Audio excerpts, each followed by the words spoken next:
Hey, welcome to the Meeple Syrup Show. Sorry there's no intro, but when Daryl's not here, I don't bother with that stuff. Well, because, it takes time. And that's not really why. It's just because nobody actually knows how to do the voiceover while I'm doing the video stuff well. So when Daryl's here, we kind of got it down to a fine science, I guess, or more of an art, really, because sometimes I mess up on my end like I did last week. Anyways, we're here today on the Meeple Syrup Show chatting with Jessey Wright, who is a guy I co-designed with a heck of a lot. He's also got some solo stuff under his belt and all sorts of cool stuff that he does, but I'll let him introduce himself in a bit. He's been on the show before. And then Chris Chung should be showing up at some point. He's having some technical difficulties, but he's Asian, so maybe he'll figure them out. I don't know. Jessey, what's going on? Hi, I'm Jessey. This is my dog, Kita. She has some serious opinions about game design. She might help us out a little today. Is that Kita actually growling? Yeah, that's Kita growling. Oh, I thought that was Talon. No. Yeah, I don't see Kita's mouth moving, so I think she's like some kind of ventriloquist dog. She is a little bit. Little voice that can carry far. Yeah, so I've been on the show before. I was actually on the pilot. That may never have been aired. It really wasn't. Nobody deserves to see that crap. When we learned about all those kinds of technical difficulties, you and Daryl have made into a fine art. I do a lot of solo design and also a lot of co-design with Sen, which has been a consequence of nearby proximity because I've been playtesting with him for like the last 5 years now. That, folks, is how long it takes to get a PhD. No, that is how long people think it takes to get a PhD. Realistically, it should take 7 or 8, but they don't fund you long enough for that to happen. So you crank out something that's passable and get out of there. Yeah, pretty much. Okay, so we're talking about balance, and we're going to talk about mechanical, mathematical styles of balance first. Oh, there's Chris. Maybe he'll actually show up this time. Not necessarily life balance, which is something else that I think, Jessey has to go through right now as he's finishing up his dissertation and me with everything else. But we're going to talk about mechanical, numerical, statistical type of balance. And we have the lines open on the Google Hangouts YouTube chat. So if you're on there, just ask us any questions that you have about that kind of stuff, and we'll be more than happy to answer them. We might get some other people jumping in on the feed, as we kind of often do. When Chris ever gets here, when we can see him. Here, let's look at him. That's what he looks like right now. Oh, that's him playing Villa Paletti with me and Chris Cormier. That's funny. Anyways, so Jessey, let's talk about balance. Let's talk about balance from a very broad top-down perspective first. What is balance to you? What does it mean? To me, balance is primarily actually about feeling. I think of a game as balanced when it feels like the outcome was fair. Or an interaction between players is balanced when it feels like it's fair. So you get to the end of the game, and you don't turn and look at the game system and say, "Oh, it's because of this and this and this that you won." Right? You can look at your opponent and say, "Yeah, it was you, and we had a fair match the whole way through." Okay, so from that definition, is any game that involves luck intrinsically unbalanced? No, because if the luck is evenly distributed, if both players are subject to the same forms of luck, then and the same probabilities, you're dealing with the same luck, then no, it's not imbalanced. Like Star Wars Destiny is not imbalanced just because it uses dice and you might roll better than me. It's just that, that's part of the game, and part of the strategy of the game and the tactics of the game is accounting for those sources of variance. But we both have to deal with it. Now, a game where for some reason you had to deal with dice rolls to get resources, and I just got piles of resources because that's what my faction does. That might have the potential to be imbalanced just because you have a deterministic factor that I don't. But okay. So in that regard, is vast unbalanced? Well, see, it gets complicated. I haven't actually played enough of Vast to account for whether or not it's balanced. I know that when you get to the end of the game, it does feel like, it was fair. It doesn't feel like one side has an advantage over the other. And it's also an asymmetrical game. And sometimes competitive games, interestingly enough, can be balanced by social factors. So this is the sort of like claim to fame of Cosmic Encounter, right? Yeah. The game itself mechanically is unfair, but because it allows players to needle each other and gang up on each other, it becomes balanced in the play, because of the social factors that come in and take the mechanical imbalances that are a central part of the system, and then players can sort it out between themselves to make the outcome feel fair. Okay. And I was talking about that. This is actually sort of why this came up. Was that you had said, "Hey, balance could be a whole show," and so I said, "Sure, why not? Mm, Let's do it." And then on a forum, somebody asked about Sushi Go, and said, "How do you balance a deck of cards like Sushi Go?" yeah. And my first response was, well, I mean, numerically, there are different scoring methods, and it's really kind of easy. If something has a low volume of opportunity to get it, it should be a high value, and vice versa. But then I also went into the social factors of, well, you can spite draft something just to prevent somebody from getting, their full set of dumplings, let's say, because dumplings grow on a triangular scale. And so I'm not going to let you get your fourth or fifth dumpling. I'm going to take that for just like easily 1 point instead of something else where if you can evaluate it quickly, that's fair. And so I also think that there's a different type of balance when you're looking at balance within a set and then balance from the whole game perspective. Mhm. What are your thoughts on that kind of statement? Yeah, that's exactly what I was thinking when you were talking about Sushi Go, right? When I was defining balance as a feeling of fairness, I was thinking about balance of of an overall game, like the whole thing, from start to finish. But you can also talk about balance within specific mechanics. You can ask whether or not this mechanic is balanced, and this is where you and I have gotten into discussions before about how to distribute numbers within cards when we're Oh yeah, for designing a sure. game, right? Whether or not we should start from a point of mathematical balance, or my preference to start from a point of mathematical imbalance, because I want to see what happens. I usually want to see what happens when you start from I like to start from a intentionally broken design and try to fix it. That's just some weird feature of my brain. Or it could be a bug. A bug, yeah, I think of it as a feature. Right. It's my brain, I can't change it. And so, I mean, I think it's really important when you're talking about balance to both identify the boundaries of what you're asking about the balance of. So is it the whole game? Are you concerned about the game from start to finish? In which case you have to take into account everything that's involved in that, including the social dimensions. Or if you're talking about a specific mechanism in the game or a part of the game, like the scoring distribution in Sushi Go, maybe you're just interested in whether or not the different options are competitive with each other from the break, from your first hand of cards, right? You want to make that a tough choice. Right. And so you want to make sure that they're balanced. You don't want things that are strictly worse in the long run. Or maybe you do. I mean, there's an interesting side commentary there about imbalance and stuff like that we could talk about Magic if necessary. Anyway, Everything falls back on Magic eventually with us, so it's okay. yeah. But the point is, if you're going to have a conversation about balance, or if you're going to think very carefully about balance in your game, it's really important that you set the boundaries on the balance of what, because that's going to tell you what factors are important to consider, whether the social factors or whether what you really need is just a spreadsheet and a little bit of psychology, and assume that people are robots and they're going to be making, optimal decisions and following expected values. Well, rational. Yeah. Perfect rational agents, right?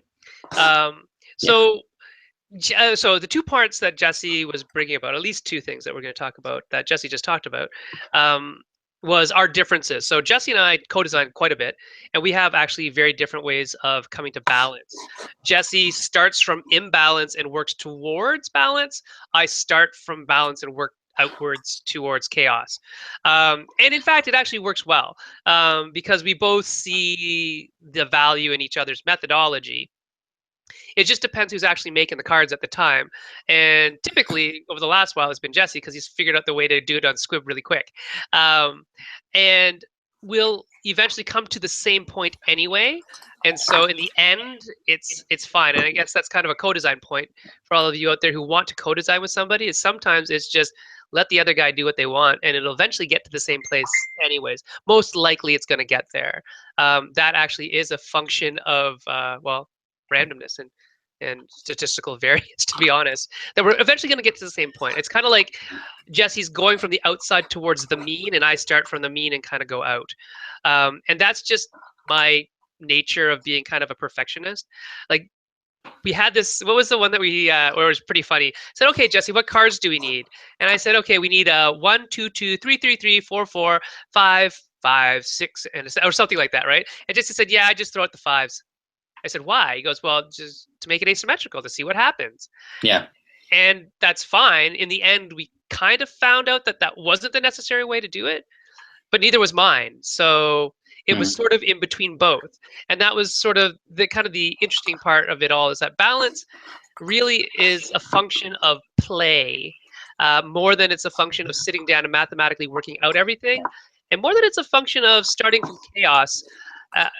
Eventually, I think that play testing is the thing that will lead us towards balance in the end anyway. And I mentioned that in the post about Sushi Go, that there's a lot of those social factors and those nuances that we get and that we have through play activity and decisions that we make in playing and strategies and tactics that we're doing that actually can't be easily accounted for mathematically. So even in poker, I can tell you all the statistical odds off the break, like off the flop, off each card on the river, but that tells you nothing actually about playing the game, because human factors will determine whether or not somebody's actually staying in. And people make bad decisions all the time in poker, but they still win because they're beating the psychology of the other human players. And so, balanced or not, or if your hand is balanced or not, it's a really interesting kind of point to think about. Well, that playtesting is actually what gets balanced towards where it should be anyways. And we can talk about the fields versus actual mathematical balance as well. So Jesse's talking about, you reiterate your first point, Jesse, about overall balance, that it's a feeling. Yeah, so overall balance, I think of the overall balance as a game as a feeling of fairness amongst the players. So you come to the end of a game, if everybody feels like no matter what the outcome was, that was fair, we all had a chance, then I think the game is balanced. Okay, cool. And I would agree to the most part about that. That balance is when you kind of have that feeling that everything was fair, not necessarily that you can't pinpoint something that, oh, if I had rolled better or if I had drawn a different card, because I think people are going to say that anyway. And my point to bringing back kind of full circle to the idea of the overall feeling is in terms of mathematical swing. So when we talk about perfect balance, I can perfectly balance a deck of cards in like seconds with math. But the problem is that sometimes perfect balance actually doesn't lead to a good game. And that's, I think, where Jesse comes from in terms of asymmetry. That sometimes breaking it just slightly to the left or to the right of the mean actually makes for a more interesting game and actually makes for motivations to be more pronounced. And this sort of goes to the rule that Kevin Nunn always told me. Kevin Nunn being the designer of a bunch of games like Sentinel, Tactics, Rolling Freight, all those types of games. And he once told me, he said, you know what? Why do a +1 when you can do a +3? Right? And that to me was sort of quintessential to my development as a designer. When if you're going to go big anyways, or you're going to break something anyways, break it a little further than you think you should in order to see and feel the actual effect that's happening. You can always tone it down, that's fine. But in terms of balance, it's actually important to kind of skew it a little bit far to get to the balance point, I think, as opposed to incrementally working up towards it. I'd go a little further and then come back, which is what Jesse does in the first place, I think. I don't know. What do you think? So there's two interesting things in where you were going there, but I'm just going to pick up on the second one. The first bit was just talking about the feeling of imbalance and how that creates a more interesting experience, and I think that's true. That's one of the reasons why when we distribute numbers across cards or distribute something within a system, when we're designing it, I always will proceed to remove what you identify as some random selection of the numbers or variables to skew the distribution and make it more like jagged mountains instead of a smooth bell curve. Because I think that asymmetry creates surprise. And that kind of imbalance creates surprise, which creates a different kind of play experience. And kind of And just as a real interesting note there, surprise is sort of the number one feeling that gives us that psychological hit of satisfaction. It's like opening the box is actually the highest point of a game for a lot of people, right? It's that surprise, and that's what Legacy is queuing into. And also in terms of surprise and things like, you know, dice chucking and quote unquote Ameritrash games where you're looking for that wild randomness in the dice. Right. You can actually design that into the cards by doing that asymmetry. Yeah. And then the other thing you got to talking about was seeking balance, was strategies for finding the balance point of a game. And you're right that one of the ways that I like to do that is actually by trying to imbalance things intentionally, and usually to use. Usually what I do is I overpower stuff on purpose. So if I want to add a new card to a system and I want to see if it's balanced, if it's fair, if it's fun, I want players to use it in the next playtest. And the way that I ensure they use it is that whatever feeling I have about how it should be costed or what kind of penalties should be attached to it, I have it. Whatever my initial instinct is, oh, this card should cost 3 to play because it's about a 3-powered effect. But if it's a new effect and I want to see how it works, I want to get a good sense of how it affects the overall balance of the system, I would cost it at 1. The reason for that is because I want people to actually use it. A playtest in which the new variable or the new thing doesn't get picked up, all that tells you is that players don't value it as much as they value the known quantities that are in the rest of the system. If you undercost something, though, or you make it too strong on purpose, you push it on your first playtest, it's definitely going to see play. You might be surprised to find out that it wasn't as powerful as you thought it was and that maybe it's still undercosted. But at least then your playtesters will see that new card and they'll go, oh, this effect is really good. Oh, man, look how cheap it is. I'm totally going to find a way to use that. And then it's going to get used. And you need that data if you're going to be able to assess how it affects the overall system. And so that's one reason why I tend to imbalance costs and so on and so forth. When seeking balance, right? You always want to overshoot it. It's going to get you there faster, to the ideal balance point faster. Yeah, I agree that there's definitely something to that. When you think about what you just said in terms of player psychology and whether or not they're willing to play things, I mean, that comes down to valuation, and quick valuation being a skill, like an actual skill that you have to know in the card set, in the game, in whatever. We talk about Magic a lot, and we think about, okay, Lightning Bolt. Think about Lightning Bolt, Jesse. What's the cost? 1 red. What's the do? What does it do? 3 damage. Is that valuable? Well, Lightning Bolt for the longest time was the baseline against which all other cards were evaluated. If it 1 mana becomes equivalent to 3 damage because of the existence of Lightning Bolt. That's right. Yeah. So we're able to evaluate based on a known statistical existence of Lightning Bolt, right? Yeah. And so evaluation becomes very important for quick and actually expedient and smart gameplay, and especially in things like deck building or constructed play. And so we look at that when we think about things like even games as simple as Sushi Go. What is the value of that card? Why do we want that card over another card? How much is that going to get me?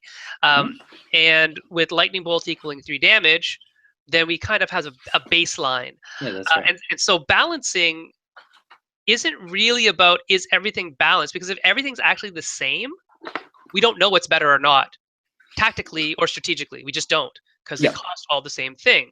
We actually have to go deeper into the game, which is not problematic. It's just bad for the first players or a real novice player who doesn't understand nuances of a game.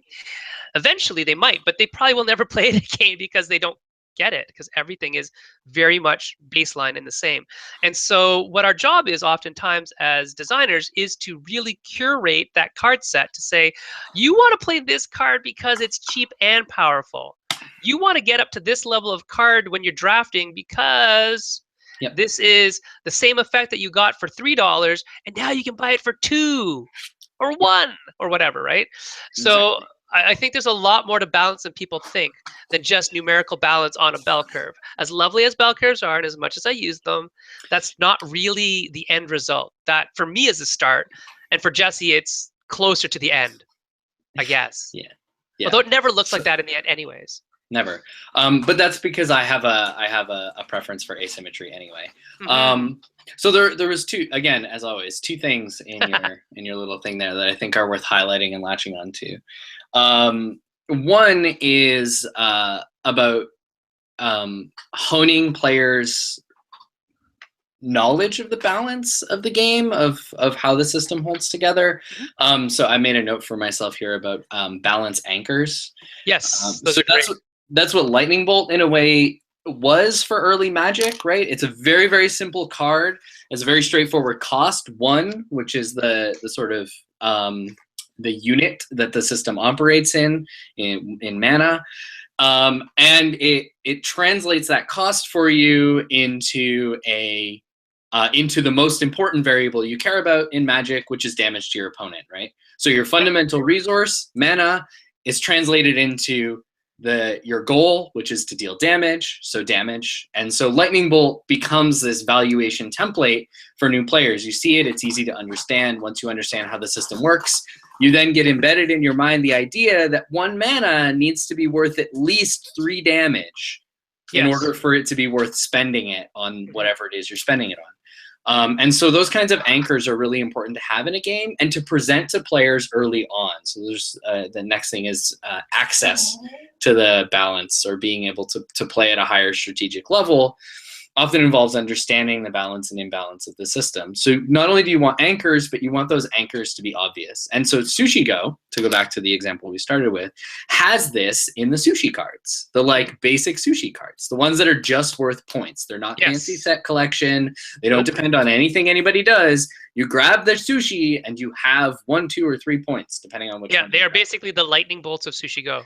They are the lightning bolts of Sushi Go. And as soon as you see one of those cards in a hand, you know implicitly that whenever I draft a card, I need its expected value to be at least 2, preferably, though, better than 3. Yes, and there you go with the word expected value. And that's exactly what I'm getting at in terms of valuation.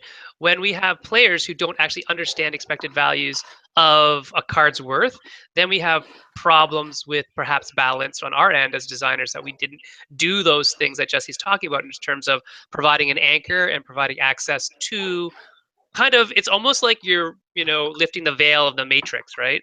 When you're showing them that, 1 red mana equals 3 damage.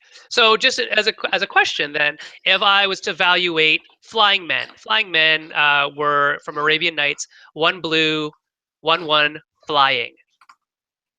Valuation on that compared to Lightning Bolt. What do you think, Jess? I mean, so now you're getting into slightly more complicated situations where you need to be able to, right? Because in Magic, the value of a permanent is different than the value of a spell, because it depends in part on board state. If it's turn 1, if you're the first player and you're dropping a 1/1 flyer, that thing is probably going to pay off more than 3 damage over the course of the game. If it's mid or late game and your opponent has a 3/3 flyer, probably not worth the mana and the time to put that card down. So it's only 1 mana. I know, just bugging you. Right, and this is the ways in which it matters what we're talking about when we're talking about balance. Because in the grand scheme, context matters. Right, because in the grand scheme of the game, that's still balanced, right? The card doesn't have to be equally valuable all the time. That's a boring kind of balance, right? It means that things that you do don't really matter. What it matters is that in the sort of full arc of the game, there are moments when these cards have greater value or are useful to play. And that's a way that individual parts of the game can contribute productively to I think it feels a bit weird, actually, to talk about the balance of a card. I mean, the big thing is you want to make sure the card, when you're talking about the balance of a piece, you want it's more about its usefulness in the grand scheme of the game. Is this useful tactically to me now? Right, but is it also not useful in some situations? Yeah, entirely, right? Because the way that parts of games can become imbalanced as a part is when it becomes a dominant strategy. It becomes a useless strategy, vice versa. Or a useless strategy, vice versa, right? So structurally, in terms of a constructed deck, if we're again Magic, so if I was to have that constructed deck with, say, flying men, right? Mm-hmm. And let's say I was just running a flying man deck just like a goblin deck. It's very much rushy, you know, one mana, one goblin, 2 mana, 3 goblins, you know, 3 mana, I got 6 goblins, whatever. Of various types, because you probably couldn't have that many of the same class. But eventually, if you don't kill your opponent by then you're running out of steam because you only have mana and these little 1/1s going around. And so you have to construct your deck and actually balance your deck for the situational aspect of Magic, that what if they survive this thing? Right. And so your strategy isn't to be redundant or useless after a certain point. It's to be competitive and still be competitive. You might have to use those cards, but so I mean, and that goes to color wheeling as well, in terms of balance and looking at how to diversify your card set. That kind of stuff is really interesting as well. But let's actually go to our listener questions, our viewer questions. Somebody wanted us to comment on the Bitcoin price, and I don't know if either of us know anything about that. So go ahead, Jesse, make a comment. It costs something. Yeah, all right. Sir Bob asks, balance question. Do you use definitive mathematical power ranking for individual cards? Jesse, what's your answer on that? Well, as we talked about a little bit already, no. As I had said, I like to create a distribution that looks more like a mountain range and less like a hill. And then in testing, I'm focusing more on the feeling that players have. I trust my playtesters' intuitions and feelings more than my desire, which, as I just said, I don't really have much of a desire, but more than like some desire for a rigid mathematical balance point. And so I start from mathematical imbalance, and then I let my playtests tell me how to push things around from that point. And if it ends up being a nice mathematical power curve, great. Then that's what the game needed. But most often it doesn't. So long answer that. Short answer, no. Yeah, my answer is actually the opposite, of course, because it's me and Jess. So I do start with absolutely deciding on mathematical values for everything. Like 1 point of damage costs 2, and 1 movement costs 6, and blah blah blah. And you add it all together, you come up with this cost. And that's usually, like I said, that's where I start. And after that, it's a lot of massaging through feedback, through play testing, and through swinging things a little bit wide of the fence. To say, hey, even though this costs this much, it should feel this way. And so erring on the side of caution, I start balance, and then I go wide. And Jesse starts wide, and he eventually comes to balance. So like I said, neither way is right or wrong. A lot of it's actually just in our mindset, like how we think as human beings. And I'm more of a divergent thinker. And I don't know if Jesse really is, but I think from one point and then diverge wildly. And Jesse might be more of a convergent thinker. I don't think he is. I'm just putting words in your mouth. But that's how I think. So I think I start at one point, but I have to know that point well. I have to be anchored in my own sense of balance, and then I diverge wildly from there. What do you think, Jess? Are you divergent or convergent as a thinker? I don't know. Are there other options? I don't know. Probably not. Probably not. Probably not. No, I'm sure there are. That's just one dyad of many in terms of how we think.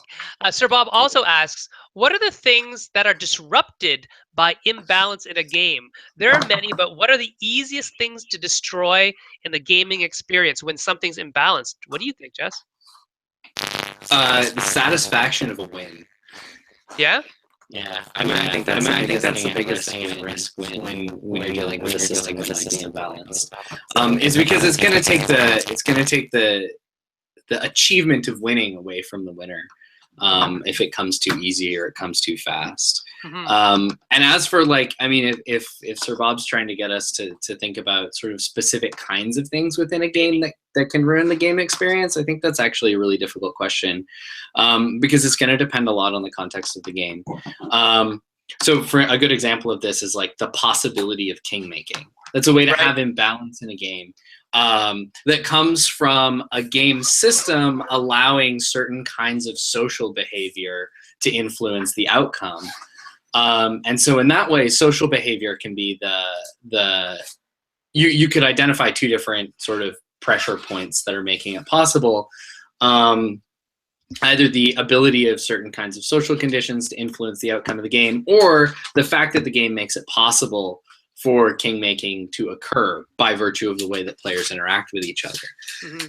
And so you could identify either of those things as things that can significantly throw the balance of a game out of whack in terms of the feeling of fairness of the outcome. But there are games for which kingmaking is sort of part of it. And so if kingmaking is part of your game, if that's something you want to be in the system, then it's not a balance problem because it's sort of part of the design goals. You want to create that interaction. It's a feature, not a bug, right? It's a feature, not a bug, right? Yeah. And when you start getting into asymmetry and imbalance, you start moving away from, the further and further you move away from an abstract, from like a symmetrically starting abstract from chess or Go or Chess whatever. or checkers. Right. The further you move away from that, you're moving into different. Including different veils or bits or aspects of asymmetry into your game system. Then every point of imbalance could be a feature or a bug, depending on what your design goals are, what kinds of like emotions you're trying to create in your players, and what kind of play experience you're trying to put together. Mm-hmm. So. Because if you want to have a really oppressive feeling game where the AI is beating your co-op team up, right, it's going to be imbalanced by nature, right? Right. Or like a game like Millennium Blades, where part of the fun of that game is flipping a random card off the deck, looking at it and going, holy crap, this is way better than everything I have seen in this game so far. Right? There's imbalances. And there are thousands of cards. There's thousands of cards, and there's imbalances in individual cards. There's some cards that are strictly better than other cards. And there's also imbalances in combinations. If you get the right 2 or 3 cards together, you're almost unstoppable. But that's kind of part of the fun of Millennium Blades. And the thing that it does, and this is the thing that's important, is the game is kind of upfront about that. Like, you know, when you sit down to the game and you set it up on the table and someone explains it to you, you know that that's the kind of imbalance that you're in for. And so because the game is clear about that, that imbalance doesn't undermine the feeling of fairness at the end. Yeah, it's sort of like suspending disbelief, right? Yeah. So you go into a movie like, I don't know, Logan, knowing that you're going to suspend disbelief and understand that he can cut through things with his claws that extend from his bones. Right. I mean, I'm more think of it as the social contract that you are engaging in with the game or the game designer, right? Mm-hmm. And as long as the game is sort of transparent with you about the kinds of ways that you are not going to be in control of the outcome, then those things aren't going to make you feel like it was unfair at the end. Yeah, unless you don't like that style of game in the first place. And then don't play it, and that's okay. Right. But that has to be transparent up front, right? Otherwise you won't know not to play it. Right, like my vehement dislike of critical misses. Right. Right? Yeah, because that's just random crap. Yeah, and that's in like every tactical miniatures game I have ever seen. Because of its base, right? It's based in chainmail, and that's nobody's ever decided to not do it. Exactly, and it's something that I very much don't like. But it doesn't surprise me because I expect it in all of the games. But still, I mean, that's an example of that. Yeah. Other things that are easy to destroy in the game experience with imbalance would be exploitation by expert players. So if you have 2 people who played a game before and you invite a third or fourth person to play it and they've never played it, imbalance can actually really ruin that game for the people who don't know the system because they don't know the exploit. Especially if it's imbalanced to the point where they can't tell it's imbalanced, right? Where everything is hard to evaluate. That's dangerous territory. It's actually so I've the L5R LCG has been announced, and I've been greedily gobbling up all of the media about it. And in one of the interviews with the designers, they actually talked about a play example from the old L5R that's an example of that. So one of the old problems with L5R, which if you don't know, Legend of the Five Rings is an old CCG. It lived just as long as Magic did up until 2 years ago when AEG sold it to Fantasy Flight. Fantasy Flight, and Fantasy Flight's transformed it into an LCG, which is coming out at Gen Con. There's a lot of neat things about it. I actually encourage any designers to go check out. Team Covenant has an interview with the designers on YouTube. Go check that out. They talk about some of the mechanics. There's some really neat things that they're doing in the game that I think is worth as designers thinking about. Anyway, one of the things that they did when they had to develop this new LCG was they obviously had to learn the ins and outs of the old CCG, and only one person on the development team was a player of the game. He was a tournament player, so he was running them through some of his old decks. And he sits down with one of the other developers, and they're playing a game. And the other developer goes, okay, in this board state, what would be a good decision for me? And the designer and the guy who's familiar with the game goes, well, in this situation, you've got more power than me, so you should totally make an attack on one of my provinces. And so the guy goes, all right, I declare an attack on one of your provinces. And then so he sends all his guys in, and then he goes, and then the guy who's familiar with L5R goes, good, excellent. That would have been a totally reasonable thing to do under most circumstances, except it turns out that I have this card that you didn't know existed, which I'm now going to play and destroy all your guys. Right. And that both encapsulates the biggest problem with the original L5R, which was that you had to master the whole system before you could be even remotely close to good at the game. Because it was so big. It's this like imbalance between players. Experienced players had such a huge advantage, or the learning curve was really steep. Yeah. It is right, but it's also an example of what you were just talking about as well. And I guess that kind of comes down. I mean, even things like BattleCon versus Exceed kind of rub me the similar way. Not a good way or a bad way, just similar in that. In my opinion, anyways, BattleCon is much more of a game where knowing and having, understandings of the balance of other people's is much more important in that game than it is in Exceed. In my limited opinion, I don't play either of them that much, but. So I can affirm that that's true. My copy of BattleCon, as much as I have collected all of it, hasn't really moved off my shelf in a few years because I am better at the game than most of the people I could play with. And so my advantage of knowing how the system works, but also knowing all of the cards really well, all the characters, because I was the only person repeatedly playing it, all of my opponents were changing because it was just friends that happened to be around, made it so the game wasn't fun for either of us. Yeah. Yeah. Cool. Other questions. Niles is asking, how about player-created balance? For example, auctions, scaling effects, such as when on Small World, where you stack VP on the powers that aren't picked up the first round. What do you think of that? Player-created balance.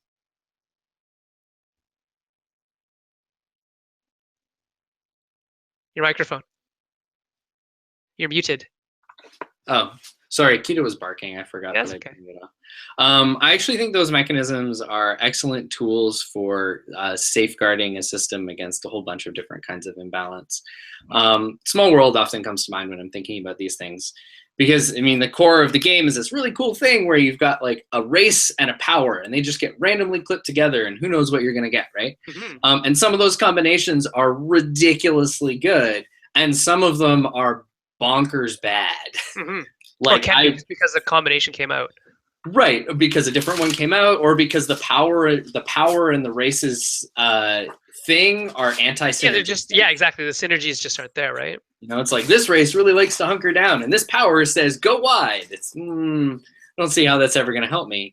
But I'll take it if there's like 12 coins on it. If there's 12 coins on it, and so when you can take other parts of your system and use them to provide incentives to things that players aren't using, it's a way to make sure that the game. I mean, here's a terminology I just thought of. It's sort of active or reactive balance within the game. Where parts of the system will adapt to the way the players are interacting with each other to ensure that all options or pathways, if they're not viable now, will become viable before the game is over. Mm-hmm. And that's a good point in terms of multiple paths to victory. The idea of having multiple ways of winning or getting to the same end goal anyways. Because the currency ends up being similar in terms of victory points or coins or whatever it is. But having ways to do that in different styles can actually help balance your game in terms of if there's only one way and one way only, and you can only ever get that thing in that way, if you can't do that because somebody else blocks you, or if the game is very much zero-sum in how it's played, then that balance sort of falls to the wayside. And that works in some games, like short two-player games, that'll work fine, because that's actually an expected thing. But in a multiplayer game where all interactions become zero sum, then we've got some problems in terms of well, it'll end up being a runaway leader. Most likely, that'll be the problem. Other So, player created balance. So auctions. One of my favorite auctions as of late was Mad King. And I know, Jesse, you oh, like that auction system as well, right? yeah, I do. I mean, I'm terrible to play with because I have huge over analysis problems. But He really, really is terrible to play. King to play. Domino, King Domino, he spent like 15 minutes when everybody else spent like one It's making an decisions. exaggeration, but yes, I did make the game take about 10 minutes longer than it should. And then you taught it the whole like next week faster than you've ever played it before. Yes, that's right. But yes, I do know Mad King. The auction system, I think, is really awesome in that game.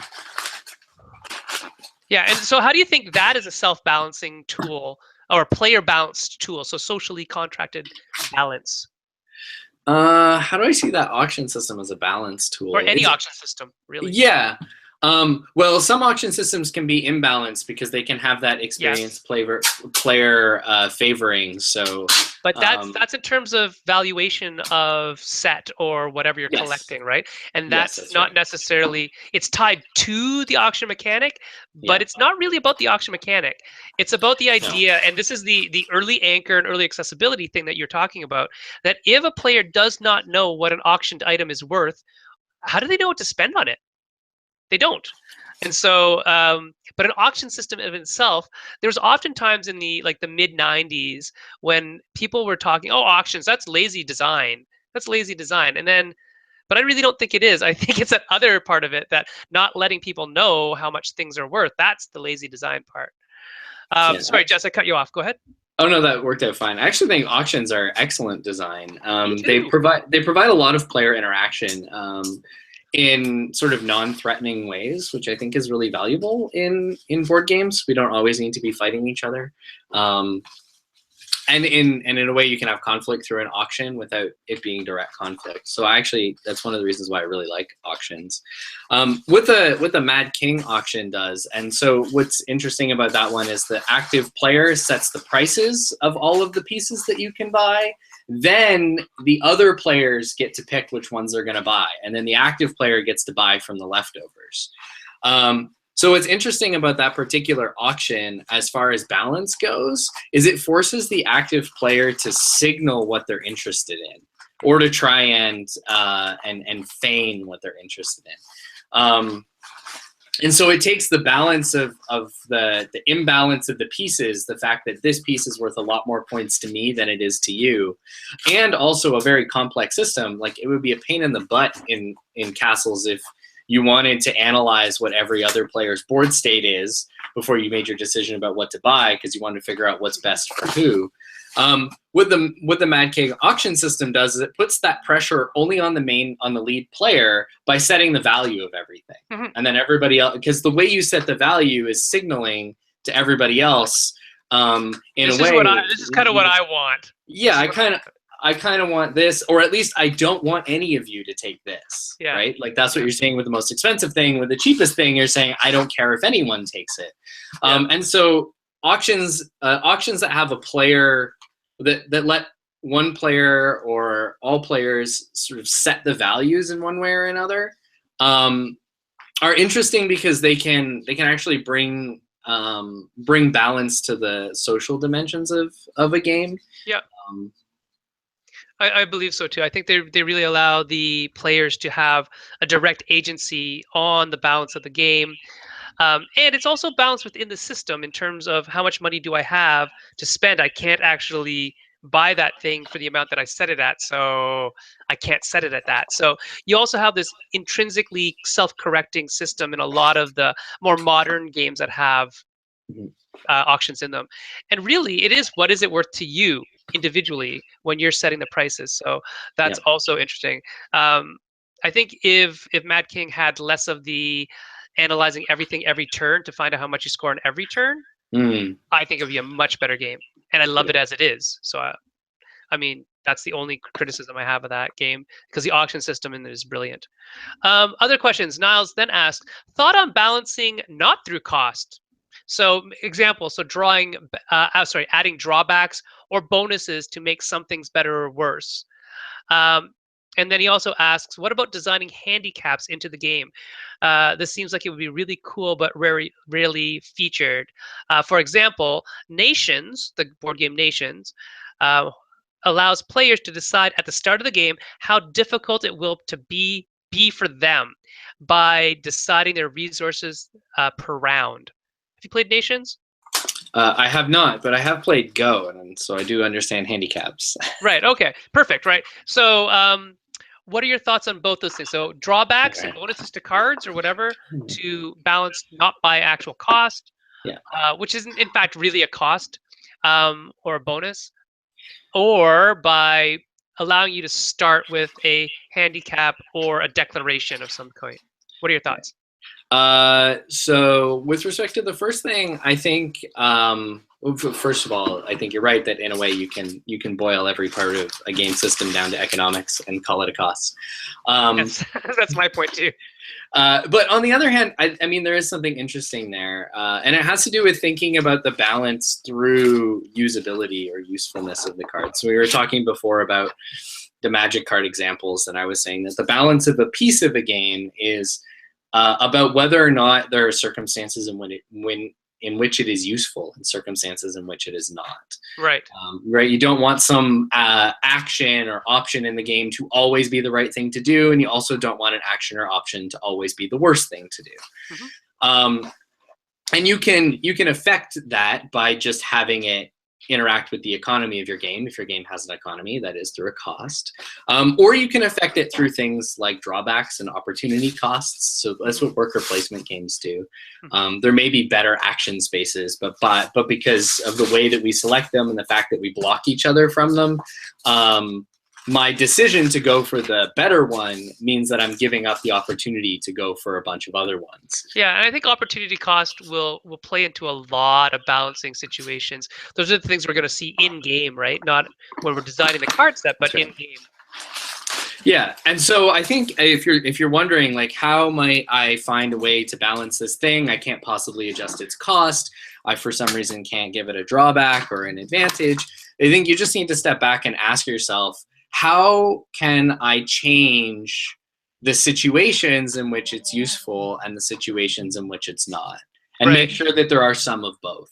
Yeah, because I mean, if you think about, again, back to Magic, if you think about the Power 9, think about the Power 9, and think about a situation where you would not put that in a constructed deck if you were allowed to. You would always put the Power 9 in your deck, always, because there's no situation under which in kind of any rule set that Magic has ever had that the Power 9 would not put you at an immediate advantage, like immediately. Yeah. So don't make the Power 9 is what we're telling you. Right. But also don't make really sucky cards because they don't ever get played. But I think Niles is right to draw attention to the fact that you don't only have one variable to manipulate with balance, right? That's definitely true. As long as whatever you change about the card or the worker placement spot or the mechanics in your game is affecting the sort of universe of game states in which that action or card is useful and the universe of game states in which it's not, then you're affecting its balance. Yeah. The question that he asks about handicaps to the game, so starting off with a handicap. So tell me about your Go experience. I'm a terrible Go player. I didn't play it for very long.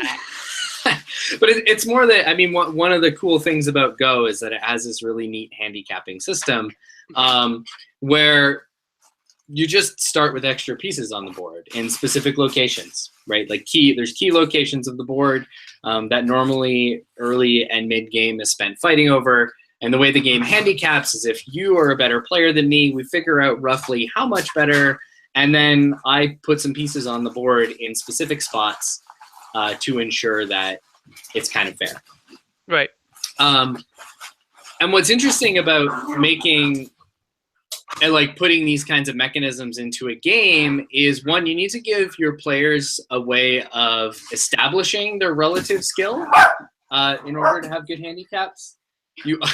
Sorry, the dogs are both fighting, and Talon has picked up a roll of wrapping paper and is using it as a sword. That's what you get for teaching your dog how to use swords, by the way. He's a good swordsman. But then you also need to like have a system that lets you build in handicaps. So it sounds like Nations has that, and that's neat.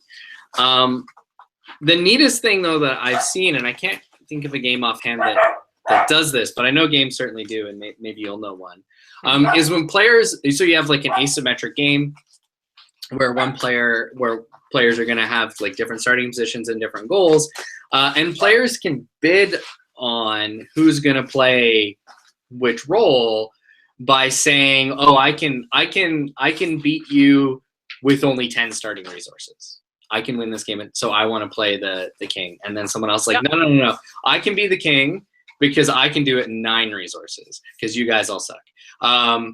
And those, I think that is like a really cool way to start off an asymmetric game. And that's a sort of player set balance kind of thing, right? So at a certain point, someone says, "Yeah, I can do it in 5," and everyone's like, "You're crazy. You can have it." And so anyway. Yeah, and again, those are self-balancing from a player perspective, but in the idea of a handicap. You know, we do this all the time in contract bridge, anything where we're setting number of bids that you can take, or a number of tricks that you can take in a bidding type style game like Wizard. And so I think those are, again, intrinsically self-balancing within the context of the game you're playing right now. And I think that's an important way to think about how can we balance better players versus worse players, or how can we balance a set of cards that is unbalanced by in and of itself. And you look at the cards and you say, "Oh, based on this kind of cards, I think I'm going to take everything. I'm going to win this whole game right now because I have all these really hyper unbalanced cards." And that might be actually kind of fun in a way to be able to make a call and say, "I think I'm going to get this." So yeah, I think that's a neat challenge to actually do. There's another design challenge is betting where that happens. Yeah, betting. It's basically betting, right? Yeah. Betting, like auctions, is a way to use social factors to balance games.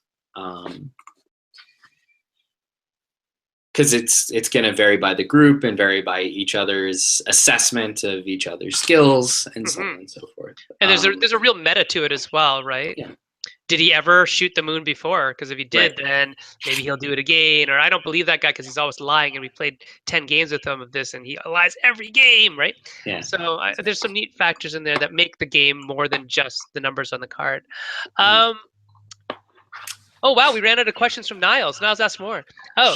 Niles has another point here that he says that a particularly good use for handicaps is when adults play with children. And obviously that's a good way of using that to help the child learn the system competitively within the structures of the rules, but then they would have maybe a different win condition. Yeah. I think that's fair. It's funny. So, we were talking about Battlestar Galactica Express, and Derek is just messaging me right now saying that his life is like a dumpster fire. He just sent me a gif of a burning dumpster. Poor Evan. But if you haven't played BSD Express, go get Dark Moon from Stronghold Games, designed by Evan Derek, and you can see what a good game it is. Yeah, it is a really good one. I actually like that one as an example of taking big games and making them into funner dice games. I don't like Battlestar Galactica very much, but I like Battlestar Galactica Express. Just on the topic of balance, though, since Niles has run a set of questions, one thing that we haven't talked about, since we're talking about balance at all different kinds of levels, right? Overall game balance, and then balance of parts. And then there's an intermediate level we got on a little bit with auctions and things like small worlds, things that you don't choose to do become more valuable. Mechanism is things that get put often into Euro-y style games to ensure that the game, that feeling of fairness I was talking about, isn't just a feeling you have at the end of the game, but is persistent throughout. Yes, that I'll agree with. I think that's a better way of looking at it, Jess. So, I think they're actually two different goals, right? So you could I can see that. Right. So Not all games are such that they feel like they're fair all the way through. Some games, at some point in the middle of the game, you look at the board state, and if you're sufficiently sophisticated in understanding the game, you go, I'm out of it. Yeah, that's not great. It depends on the game. It depends on the social contract you signed up for when you started and how long it is. If we're playing Dominant Species and this is hour 1 of 3 and I realize that I'm out of the game. Let's just not play. Maybe that's not good. If the game's only going to go on for 5 or 6 more minutes or 10 more minutes, or there's something interesting for me to do, like beat my old previous score or see how well I can hold things together, then the fact that I'm out of the game may not itself be a problem. But it is certainly like a Euro-y design principle, either implicit or explicit, but it's at least common to a lot of sort of Euro-class games, that the game like every player feels like they're in it right up until near the very end. Mm-hmm. And there are specific mechanics that make these things happen. And they're different than the things that we've talked about before. They're things. I was just going to mention that. Yeah.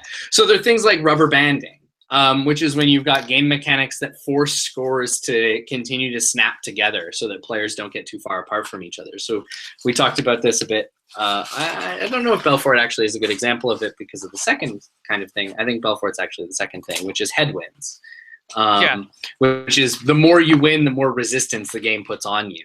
So Belfort does this by the increasing tax based on your score. But the primary example of this is Dominion, where the victory points clog up your deck. They ruin what made you get them in the first place, right? You got victory points because your deck was smooth and working well, and by achieving them, your deck is now clogged up and crap. And so that's a form of headwind, right? By working towards winning, you get slowed down. And then there's also catch-up mechanics or slingshots, which is when you fall back, when players fall back in score or are not doing as well as other players. There's some part of the game system that will help them jump back into the race if they can do things well. So, and these are all interesting things to think about from a design perspective, because on one hand, it's a toolbox of strategies for making games can like feel fun all the way throughout, because everybody feels like they're in it to win it, because they feel like they can win it. But there are also things that you can leverage as a designer to do sort of creative and interesting things to game experiences, to make players discover unexpected strategies. Gosu is my favorite example of this with slingshots. Right. The original Gosu, the way cards worked is they have an effect, and then there's for numbers on the card, there's a second number in brackets, like a +1 or a +2. You only get the bracketed bonus if you're in last place. Right. Yes, I remember that now, yeah. But the bracketed bonus is like equivalent to Kevin Nunn's why add 1 when you can add 3. Yeah, they're quite big. They're really big. Like they often make cards 3 times as effective. It's like draw 1 or draw 3. And so what happens is you play a couple games of Gosu and you realize the catch-up mechanic is not a catch-up mechanic. It's a strategy. Yes. And you want to come from behind. That's right. And so high-level Gosu play has this like really interesting thing where what you're trying to do is you're trying to lose the first round by as little as possible. Yeah, because you want to gain that bonus, but you don't want to be too far behind that your bonus doesn't matter. That's right. So you want to stay really close to your opponent's board state, but you don't want to win. You want to lose. And it definitely makes a 2-player game of Gosu different than like a 3 or 4-player game. Absolutely. Yeah. They're different beasts. They're very different beasts. Yeah. Yeah, because in multiplayer Gosu, it's actually possible not to be losing, because you have to have exactly the lowest points, not tied for lowest. Yeah. So anyway, I mean, yeah, and it makes you wonder too, as a designer, I mean, in terms of design challenges, is there a way to turn a rubber banding mechanic into a strategy, or to turn a headwinds mechanic into a strategy? Could you imagine a game in which you give opponents victory points because you expect that to set them back more in the long run than the actual cost? Or impede them in some way, right? Right. And that would be a way to turn headwinds into a strategy, right? I'm going to give you... And a lot of times, I mean, there might be market systems that work that way as well, with supply demand type things. Like if you have the most, then we're not going to give you much for it. So we can use that on a major scale in terms of overall victory points. We can do that on a micro scale in terms of individual resources or whatever. So there's a lot of neat ways to use those types of systems to balance a game. that isn't just social, isn't just numerical. It's more game state. And that's actually a really interesting way of looking at things as well. Because we were just actually working on a problem with the rest of the game artisans on Josh's game. I don't even know the name of it, but he was talking about the distribution of cards in a system and balancing for player count and really doing that Yes. well. And that was interesting because at the end of it, it's like statistically, the percentage chance of you drawing a card is exactly the same, kind of no matter how well. From a 2-player to a 4-player, it's statistically the same if you cut the deck in half exactly by distribution. The problem is that there's so many other nuances in the game, like is the card size, is the hand size different between 2 players and 4 players? Is there trading allowed? All these questions that you have to answer to see, is this really balanced or imbalanced? And does player count matter? So what are your thoughts on balancing for player count just off the top of your head, Jess? Oh God, it's misery. Balancing for player count is, or scaling is the other way I like to think of it, is I think one of the most challenging things to tackle when you have a designed game on the table. When you're trying to get that like last 5% of development done with something, scaling a game is really hard. We often design for specific player counts. Sometimes it's player counts of opportunity. I just happen to only be able to play test this game with 3 people. And so it's become a very good game for 3. And now I have to figure out, how do I make it work just as well at 4, 5, 6, 2.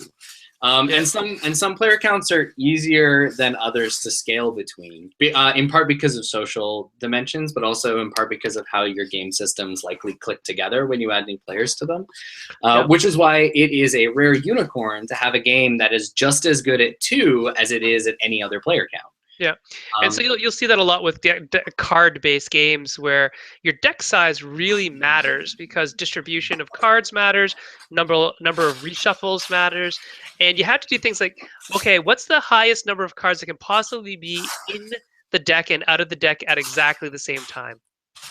And that's actually where your statistical, your mathematical equations should start from.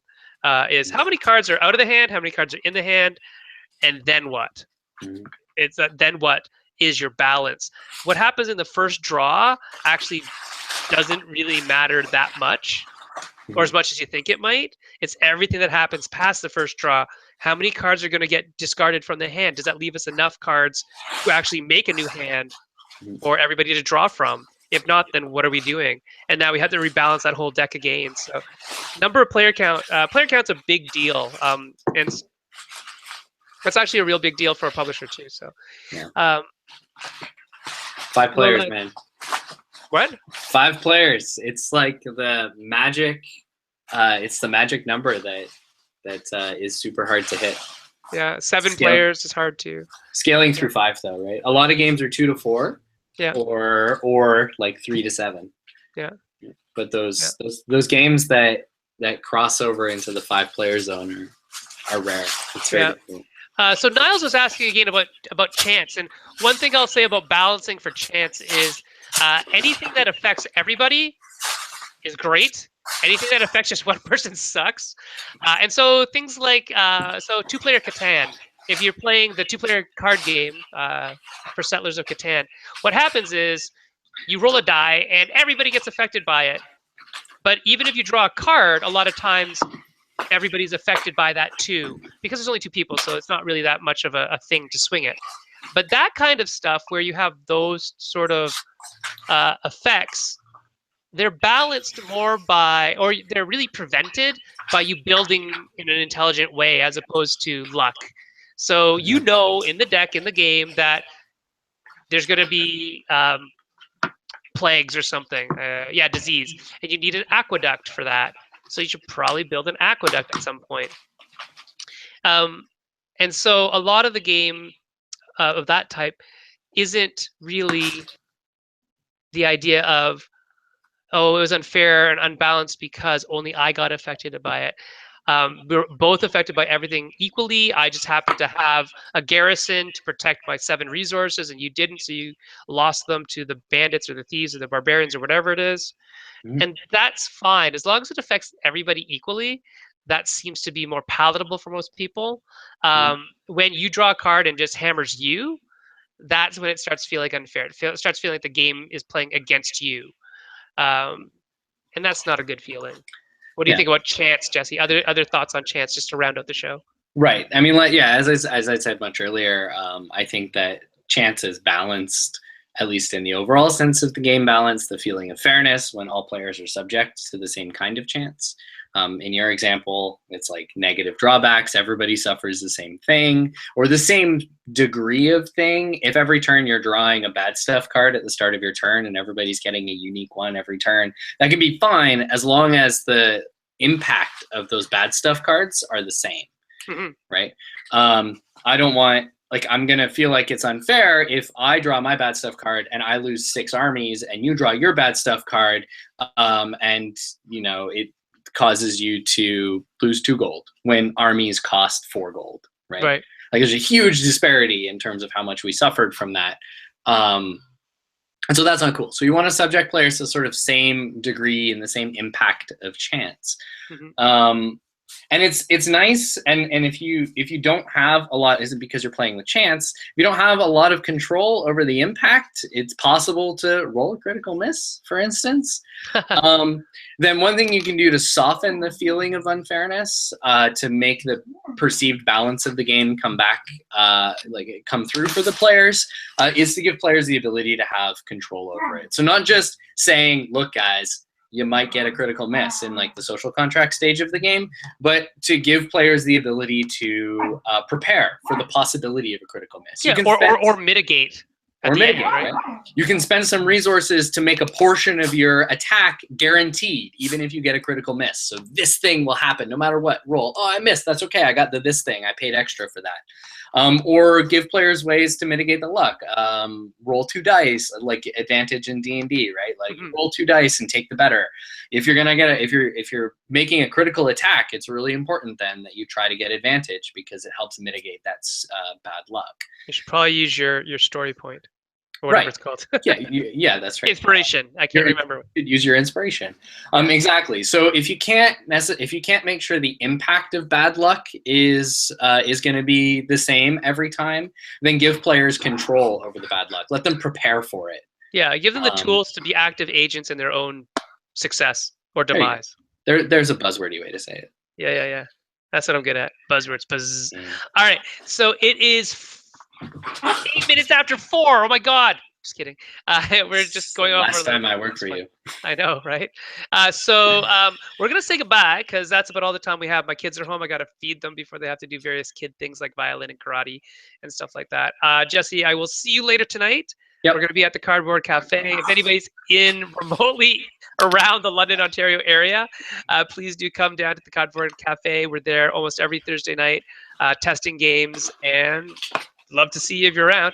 But other than that, Jesse, any final words to new designers out there about balance? Yeah. Listen to your playtesters when they tell you about things feeling fair or unfair. Those are your cues about the balance of your game. Don't be rigidly committed to the sophistication of your mathematical formulas and your algorithms and your spreadsheets. And what really matters at the end of the day for the balance of the game is how it feels in play. Yeah, that's a great point. It's a good place to start from. It's a bad place to end. Not necessarily bad. It's just, like Jesse says, don't be beholden to it. Listen to the testers. They have valuable input. And you're, like I say, almost every show, you're curating an experience for the players. And if they don't like it, you haven't done your job. No matter what the math says, right? Yeah, that's right. All right. So, Jesse, say goodbye. Bye. Bye, guys. We'll see you later. Have a good week. If you have any questions, be sure to hit us up. Oh, next week, Daryl and I will most likely, I'm not sure if we're going to be allowed, but we're going to live stream, if possible, from Lion Rampant Imports in Brantford, Ontario, which is one of the biggest distributors in Canada for board games and hobby games and stuff. So hopefully that's where we're going to be. He's going to be there as representing IDW, of course, and I'll be there representing myself. A cool person? I don't know. We'll see. But we'll show you, hopefully get to show you what Line Rampant is all about and what their day is about, which is really cool. So other than that, if you have any questions, concerns, comments, please do get at us at Meeple Syrup on Twitter, or email us on all those email contact things, or on the YouTube feed, whatever. We'll get your message. We'll get back to you. And if you have any questions or any future guests you want to see, any questions you have want to answer, like what is about balance, that's what we did today. If you have another thing, let us know and we'll get on it. All right, we'll see you later. See ya from Bye. Canada. Woo!